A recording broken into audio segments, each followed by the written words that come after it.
Day 1. You spawn with nothing but your fists, so the very first thing you do is punch grass for plant fibers and chop down a tree for wood. Those two materials build almost everything you touch on day 1. Craft a stone axe right away, because gathering by hand is painfully slow, and every second matters before dark. Then make the one weapon that carries your whole first week, the stone spear. 5 small stones, 3 plant fibers, 3 wood, and it outranges every zombie in the game, so you hit them before they can ever touch you.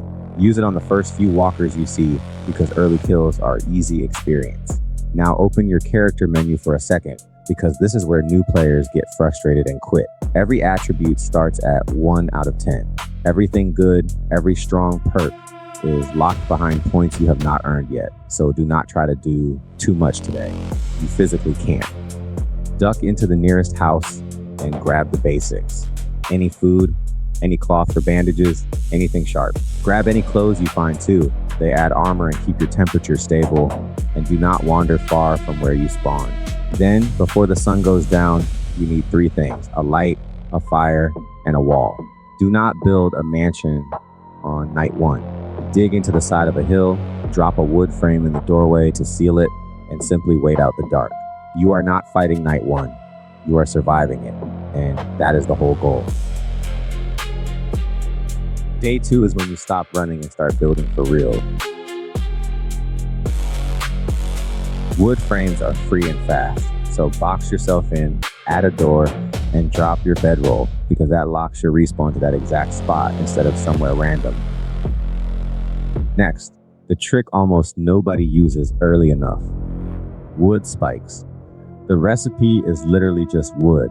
It crafts in seconds, and a ring of them around your base does the fighting for you while you sleep. Now build 2 things that unlock everything else: a campfire for boiling water and cooking food, and a forge for your first real metal tools and parts. And drop a storage box before you head out. If you die in the world carrying all your loot, you lose the lot. But anything stored in a box back home is completely safe.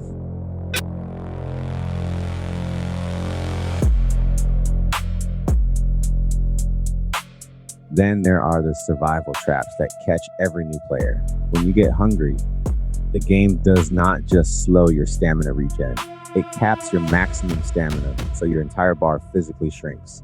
When that bar hits 0, it tells you plainly, out of stamina. Your swings crawl and you cannot run.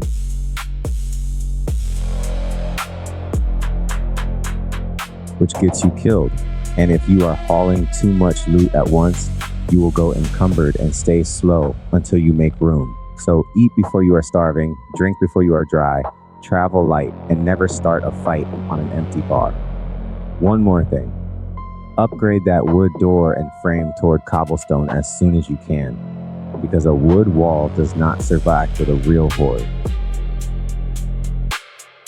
Day 3. You make the run to the trader, and he changes the whole early game. He sells gear that skips you hours of grinding. But here is the part most players completely miss. Look at the very top of his window. Restock. Day 4. He refills his stock on a set day and tells you exactly which one, so you can plan your visits instead of wasting a trip on an empty shelf. Take his quests every time. They are the fastest early money in the game, and each one hands you a location worth clearing for extra loot.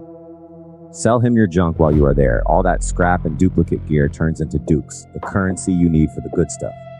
And the trader compound itself is a safe zone during the day, so it is the one place you can breathe. See those police cars parked out front? Locked. You need lockpicks to get into them, so do not waste a single swing trying to force one. And the whole time you are out here, watch your thirst, because it comes in 2 stages. First, a white warning to find something to drink. That is just a nudge. Ignore it, and it turns red. You are dying of dehydration. Red means you are actively losing health every few seconds. So drink dirty water and boil it later. Crack open every cooler and sink you pass. And never let that warning get anywhere near red. Day 4 is your last quiet day, and you should treat every single minute of it like prep, because night 7 is the blood moon. and on that night, everything in the world comes straight for your base at once. So reinforce your walls, top up every spike, and craft every bit of ammo and every bandage you can before the sun goes down on day 7. And do not just stand in the open and swing at the horde. Build a simple fighting position, a box with a single choke point, and let your spikes funnel them so you fight one at a time instead of 10. Speaking of bandages, here is the injury the game will not warn you about until it is nearly too late. A deep laceration. When that red text flashes, you are bleeding out, and it will drain your health to nothing if you ignore it. A single bandage stops it, so always keep a few right on your hotbar. Repair your gear before the horde, get your tools up to iron if you can, and keep a full stack of arrows or ammo in reserve. Keep your food and water topped off. Keep your back to a wall so nothing hits you from behind, and never get caught out in the open when the sun goes down. Do these first 4 days, right?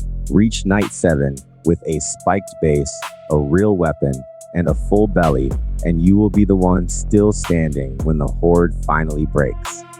That is your first 4 days. Everything past this is just scale. If this helped you survive, the full survival series is on the channel. I will see you on day 5.